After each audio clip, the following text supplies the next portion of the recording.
Thank you very much, Mr. Speaker. As you know, I probably will take the time. I'm known for sometimes going on too long in this House. I'm sure my Liberal friends think that.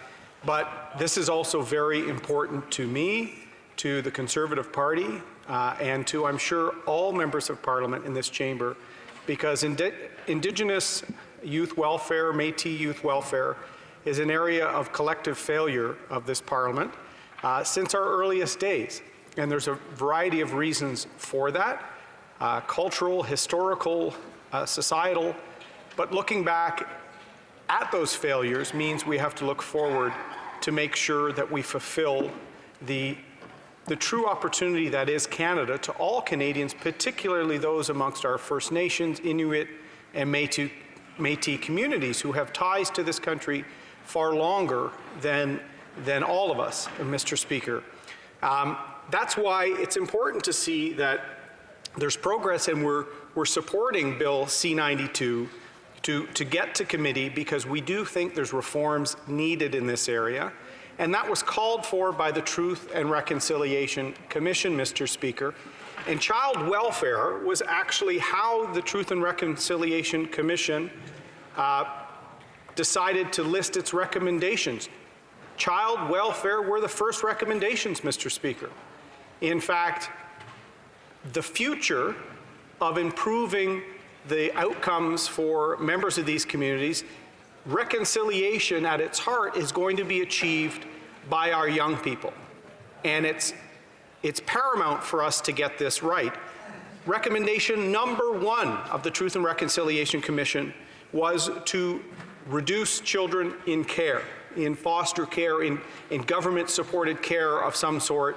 That was the number 1 recommendation, and we know why. Because of our failed history in that regard, Mr. Speaker, said so eloquently by Prime Minister Harper in his apology for generations-long program of residential schools in this country, Mr. Speaker. In fact, the Truth and Reconciliation Commission grew out of the work by our previous government and Prime Minister Harper to apologize and to make sure that we learn and never repeat the mistakes of our past. I'm going to quote the Prime Minister's apology from June 2008, Mr. Speaker. Quote, "We now recognize that it was wrong to separate children from rich and vibrant cultures and traditions, that it created a void in many lives and communities, and we apologize for having done this.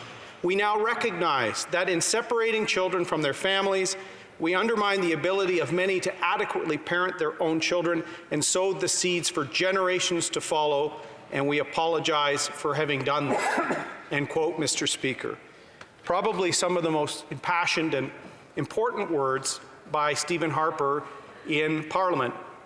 And then the Prime Minister and Speaker Milliken at the time, in your chair at the time, Mr. Speaker, erected a stained glass window recognizing the apology for residential schools in the centre block of Parliament, and importantly placed over the members' entrance. And when I give tours of the building, I used to say to people, young people, friends from the military, whomever, I would point out the window and say, it was placed there so that members of Parliament, regardless of party, when they walk in, know that the decisions we make in this chamber can impact people, families, and children in a positive way or in an extremely negative way, Mr. Speaker. And I thought that powerful statement of the stained glass, the Truth and Reconciliation stained glass window in the center block, is a recognition that what we do, including debates here today, are an important part of reconciliation. And what's key, and what I'm going to speak about substantively on my concerns with the approach of the government on this bill, is it seems to neglect the central role of the provinces.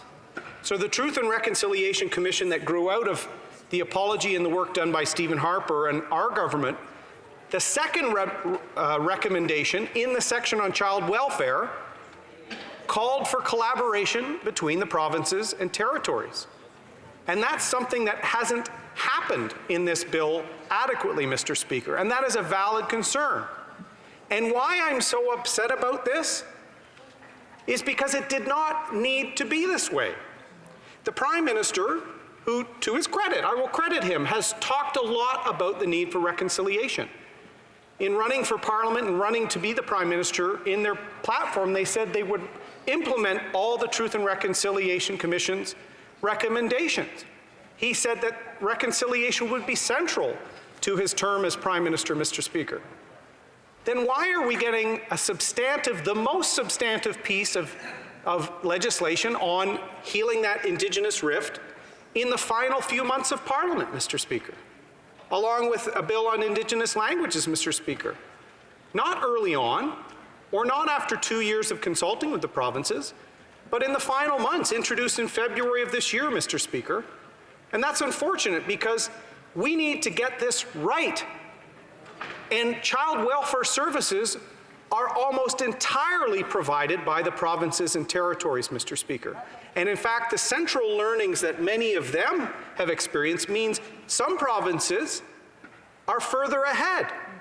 So while we have a Section 91, Section 92 debate in Parliament about the paramountcy of the federal Parliament when it comes to decisions related to Indigenous peoples and Métis, we have to recognize the fact that education, health, child welfare, victim services, a range of things are delivered by the provinces. So this is where reconciliation requires collaboration, consultation with not just the provinces and territories, but with First Nation leadership. And that can be a challenge. We, in the last government, sometimes got it right. So children in care went down by about 12%, Mr. Speaker, but it's still vastly too high. There's 15,000 Indigenous youth in care right now. Fortunately, changes made in the last government and done in this government is bringing that number down, but not fast enough. And one way we focused on it was making sure that child welfare or care, children care, could at least happen through family relationships within the First Nation community so that language, culture, and that connection could be tied so that it wouldn't be like a 60s scoop, like it wouldn't be like our failures of the past. But recognizing that this has to be centrally done with First Nation leadership, with provinces, with territories. That's my disappointment centrally, Mr. Speaker. I've said positive words here. But why in the final months of Parliament are we debating this and there's been no significant consultation? If we were debating it now because the provinces, territories, and First Nations were all on board, I would say great, because the people that care at those levels of government that deliver the services feel that this bill is going to fulfill the mandate. And right now, I don't think they do, Mr. Speaker. So I want to embody this in one tragedy out of many, one tear in an ocean of tears in the 151 plus years of our country. And that's the tragic case of Tina Fontaine, a young woman from the Saugeen First Nation in Manitoba who was tragically killed in 2014, brutally murdered. And the report done by the Manitoba Child Advocate, I would recommend to Canadians, by Daphne Penrose. Thank you, Ms. Penrose, as a children's advocate from Manitoba. You, Cindy Blackstock, others are doing important work. And they have made recommendations, Mr. Speaker. In fact, they failed, we failed Ms. Fontaine throughout her life many times. And we have to learn from that, Mr. Speaker. In fact, we collectively have to say we need to do better. And if you look at Ms. Penrose's report, the Manitoba Children's Advocate, into Ms. Fontaine, a place where I'll feel like home, because she didn't have a home, she was in care, Mr. Speaker, all of the central recommendations are provincial. So absentee and expulsion policies that led Ms. Fontaine out of the school system where someone could have helped her, all provincial. Victim services, health, provincial justice, addiction support, Mr. Speaker, all provincial, or in some cases, and kudos to many of the outstanding First Nations that are looking at delivering these services on and off reserve, the federal government is not delivering the services, Mr. Speaker. So I'm asking the government, when this goes to committee, because we're supportive of that, let's get it right. Let's use the goodwill that's here to make sure the provincial, territorial, and First Nations organizations delivering child welfare services, delivering addiction services, victim services, education, are part of the solution, Mr. Speaker. That's our obligation to reconciliation. It's not just through the federal government. Here, here.